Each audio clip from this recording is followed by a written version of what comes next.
So welcome to this exploration of the book, Take Back Time. Man as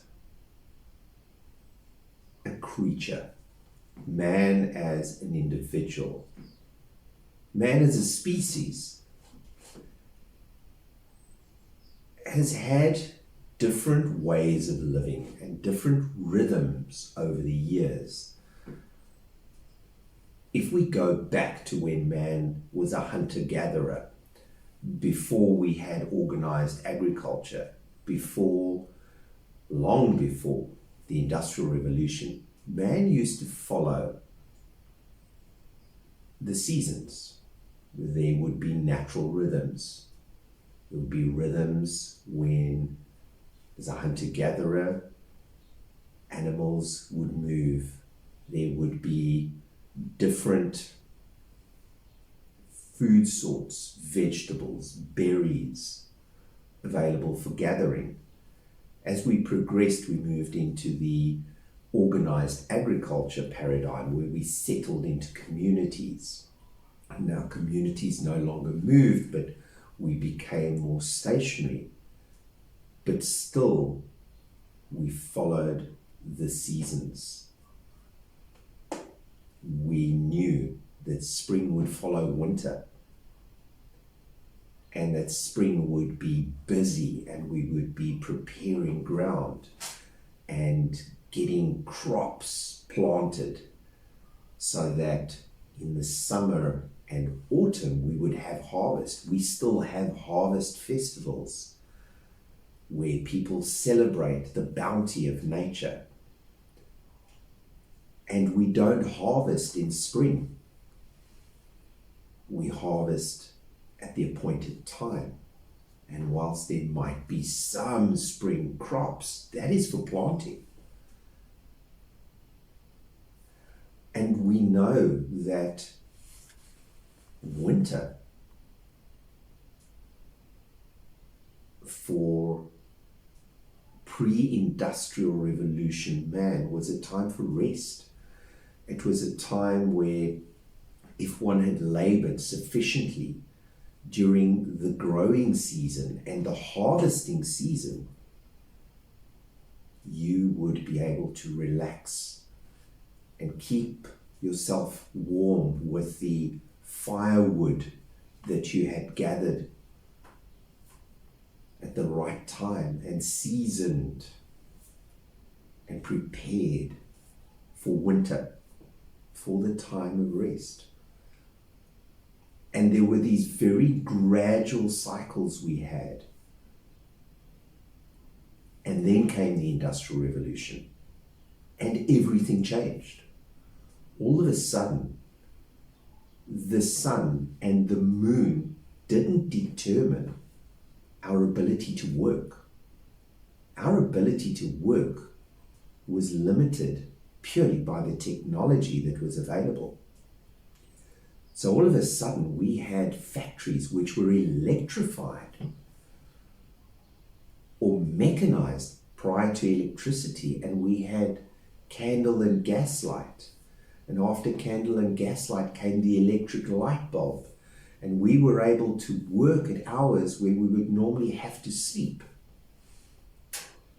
And as production lines became mechanized, we were able to coordinate large amounts of people to produce a single item.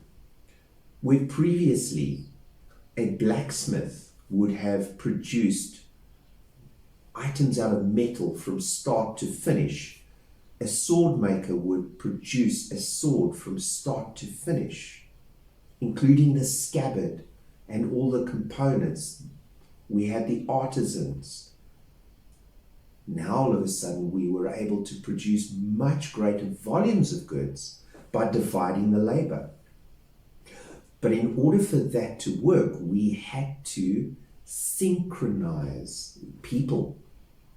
And instead of having sundials which only work during the day and being able to tell time at night via stars, seasonality, the moon, which was a skill that few possessed, we were now able to mechanize the measure of time.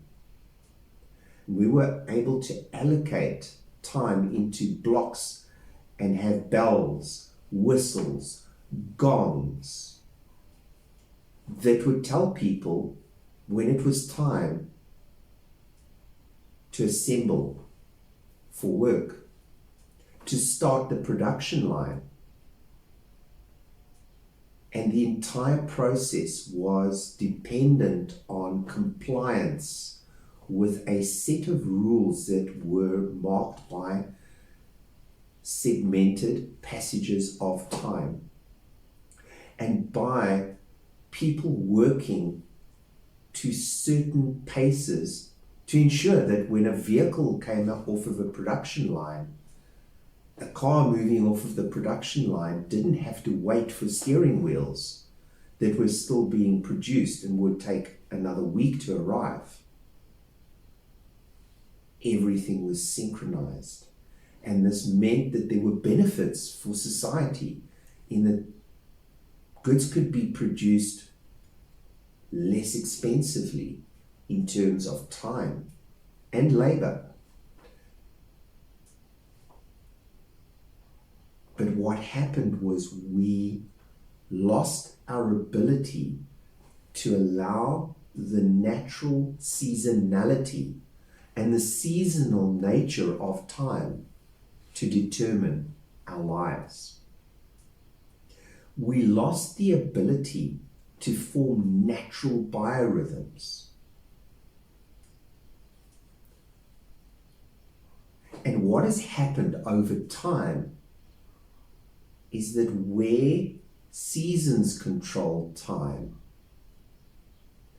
certain people control how time is allocated, and that group of people is relatively small. But we are forced to comply with that. But we don't live 100 years ago.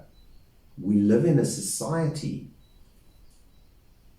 that has changed drastically and is continuing to change at pace, but we are still using a measure and a method of allocating time that is out of date.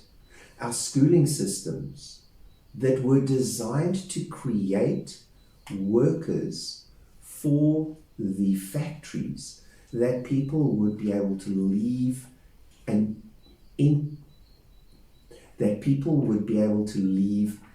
educational, let's call it training, more accurately, environment, and slot into what was needed to produce the goods for progress. Our school system still works with allocated times where young people are put into a system and trained over the period of 10, 12, 14 years, add tertiary education to that. And we live with a system that hasn't kept pace with man's development. So the challenge that this book will pose is, what if we're wrong? What if we're wrong in the way that we have been taught that we have to manage time, that we have to take these blocks that are allocated, the 8 to 5, or we're a shift worker, the 6 to 12, or the 7 to 4, and organize our tasks in such a way that we use that allocated time efficiently. But we still have to do those tasks that are allocated the way that they have been allocated. What if our way of managing time and asking the question, how do I better manage my time?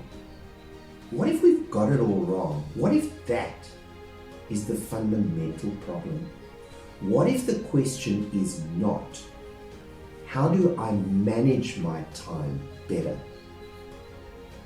What if the question is, how do I change my relationship with time? That is the journey that this book, Take Back Time, invites you to take.